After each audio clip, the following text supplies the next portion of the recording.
Smart city ஊழல்கள் சொல்லட்டுமா அப்படின்னு கேட்குறது அதிமுகவுக்கான ஒரு மிரட்டலா எடுத்துக்கலாமா? நீங்க தானே சொல்லணும். மக்கள் சொல்றதை நான் சொல்றேன். 4 நாள் பிரச்சாரத்தில் மக்கள் சொல்றதை நான் சொல்றேன். இது என்ன மிரட்டல்? சொல்றவங்க அவங்க மிரட்டுறாங்களா என்ன மிரட்டுறாங்களா? ரகுபதி லா மினிஸ்டர் என்ன சொல்றாரு? இந்தி கூட்டணி ஆட்சிக்கு வந்தா அண்ணாமலையை திகார் ஜெயிலுக்கு அனுப்புவோம். நியூஸ் போட்டீங்களா? ஒரு மாநிலத்தினுடைய சட்டத்துறை அமைச்சர் பத்திரிகையாளர் சந்திப்பில் சொல்றாரு 2024 இந்தி கூட்டணி ஆட்சிக்கு வரும். ரகுபதி என்ன சொல்றாரு? இந்தி கூட்டணி ஆட்சிக்கு வரும்னு அவரே கனவு கண்டுக்கிறாரு. முதல் கைது நானாமா தமிழ்நாட்டில், என்னைய திகார் ஜெயிலுக்கு அனுப்புவாராமா? தமிழ்நாட்டினுடைய செய்தி போட்டீங்களா? இதுதான் மிரட்டல்.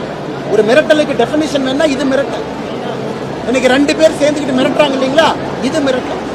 நான் கேட்பது நியாயம்.